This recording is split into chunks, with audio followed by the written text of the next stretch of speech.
Good evening from the campus of Lynn University here in Boca Raton, Florida. This is the fourth and last debate of the 2012 campaign, brought to you by the Commission on Presidential Debates. This one's on foreign policy. I'm Bob Schieffer of CBS News. The questions are mine, and I have not shared them with the candidates or their aides. The audience has taken a vow of silence, no applause, no reaction of any kind, except right now, when we welcome President Barack Obama and Governor Mitt Romney.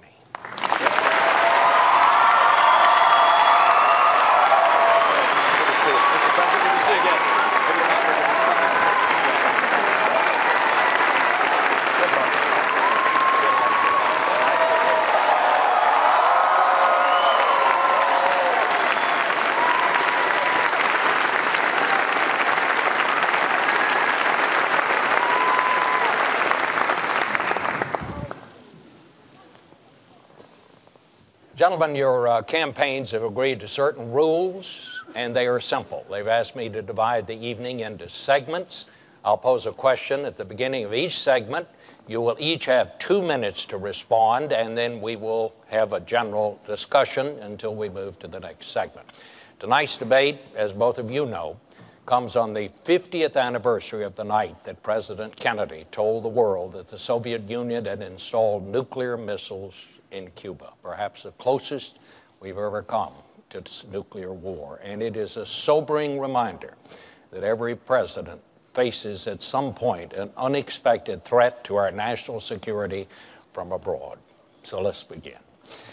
The first segment is the challenge of a changing Middle East and the new face of terrorism.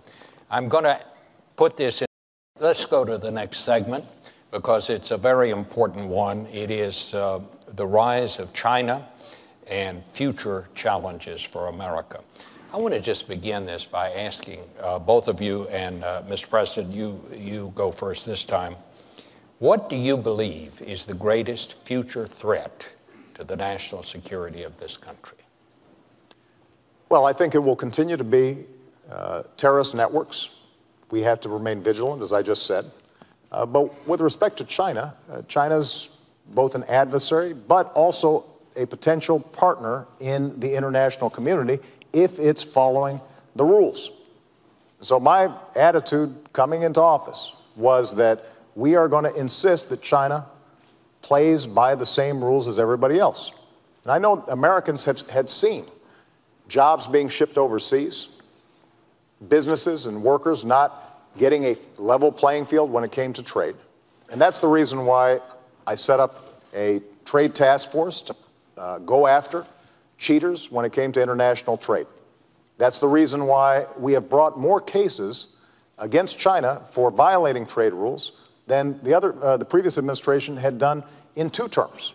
And we've won just about every case that we filed that has been decided. In fact, just recently, steel workers in Ohio and throughout the Midwest, Pennsylvania, are in a position now to sell steel to China because we won that case. We had a tire case in which they were flooding us with cheap domestic tires, or cheap Chinese tires.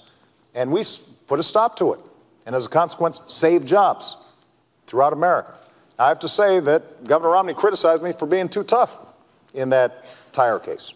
Said this wouldn't be good for American workers and that it would be protectionist. But I tell you, those workers don't feel that way.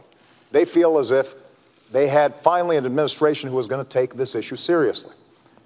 Over the long term, in order for us to compete with China, we've also got to make sure, though, that we're taking care of business here at home. If we don't have the best education system in the world, if we don't continue to put money into research and technology that will allow us to create great businesses here in the United States, that's how we lose the competition. And unfortunately, Governor Romney's budget and his proposals would not allow us to make those investments. All right. Governor. Well, first of all, it's not government that makes business successful. It's not government investments that make businesses grow and hire people. Let me also note that the greatest threat that the world faces, the greatest national security threat, is a nuclear Iran. Let's talk about China. China has an interest that's very much like ours in one respect, and that is they want a stable world. They don't want war. They don't want to see protectionism. They don't want to see the world break out into various forms of chaos, because they have to manufacture goods and put people to work. They have about 20 million rather people coming out of the farms every year, coming into the cities, needing jobs. So they want the economy to work and the world to be free and open. And so we can be a partner with China. We don't have to be an adversary in any way, shape, or form. We can work with them. We can collaborate with them if they're willing to be responsible. Now, they look at us and say, is it a good idea to be with America? How strong are we going to be? How strong is our economy? They look at the fact that we owe them $1 trillion and owe other people $16 trillion in total, including them. They look at our decision to cut back on our military capabilities. $1 trillion. The Secretary of Defense called these $1 trillion of cuts to our military devastating. It's not my term. It's the President's own Secretary of Defense called them devastating. They look at America's commitments around the world, and they see what's happening, and they say, well, okay, is America going to be strong? And the answer is yes. If I'm president, America will be very strong. We'll also make sure that we have trade relations with China that work for us. I've watched year in and year out as companies have shut down and people have lost their jobs because China has not played by the same rules, in part by holding down artificially the value of their currency. It holds down the prices of their goods. It means our goods aren't as competitive, and we lose jobs. That's got to end. They're making some progress. They need to make more. That's why on day one, I will label them a currency manipulator, which allows us to apply tariffs where they're taking jobs. They're stealing our intellectual property, our patents, our designs, our technology, hacking into our computers, counterfeiting our goods. They have to understand, we want to trade with them. We want a world that's stable. We like free enterprise, but you got to play by the rules. Well, Governor, let me just ask you, if you declare them a currency manipulator on day one, some people are saying you're just going to start a trade war with China on day one. Isn't there a risk that that could happen? Well, they sell us about this much stuff every year, and we sell them about this much stuff every year. So it's pretty clear who doesn't want a trade war. And there's one going on right now, which we don't know about. It's a silent one, and they're winning. We have enormous trade imbalance with China, and it's worse this year than last year, and it's worse last year than the year before. And so we have to understand that we can't just surrender and lose jobs year in and year out. We have to say to our friends in China, look, you guys are playing aggressively. We understand it, but this can't keep on going.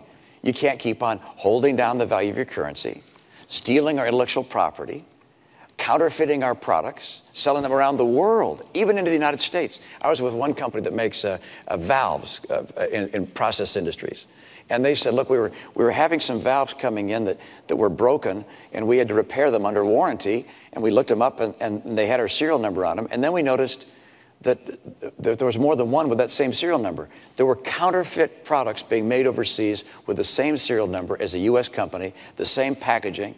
These were being sold into our market and around the world as if they were made by the U.S. competitor. This can't go on. I want a great relationship with China. China can be our partner. But that doesn't mean they can just roll all over us and steal our jobs on an unfair basis. Well, Governor Romney is right. You are familiar with jobs being shipped overseas because you invested in companies that were shipping jobs overseas. And, you're right. I mean, that's how our free market works. But I've made a different bet on American workers. If we had taken your advice, Governor Romney, about our auto industry, we'd be buying cars from China instead of selling cars to China. If we take your advice with respect to how we change our tax codes so that companies that earn profits overseas don't pay U.S. taxes compared to companies here that are paying taxes, that's estimated to create 800,000 jobs. The problem is they won't be here. They'll be in places like China. And if we're not making investments in education and basic research, which is not something that the private sector is doing at a sufficient pace right now and has never done, then we will lose the lead in things like clean energy technology. Now, with respect to what we've done with China already, U.S. exports have doubled since I came into office to China, and actually currencies are at their most advantageous point for U.S. exporters since 1993. We absolutely have to make more progress, and that's why we're going to keep on pressing. And when it comes to our military and Chinese security, part of the reason that we were able to pivot to the Asia-Pacific region after having ended the war in Iraq and transitioning out of Afghanistan is precisely because this is going to be a massive growth area in the future. And we believe China can be a partner, but we're also sending a very clear signal that America is a Pacific power, that we are going to have a presence there. We are working with countries in the region to make sure, for example, that ships can pass through, that commerce continues, and we're organizing trade relations with countries other than China so that China starts feeling more pressure about meeting basic international standards. That's the kind of leadership we've shown in the region. That's the kind of leadership that we'll continue to show.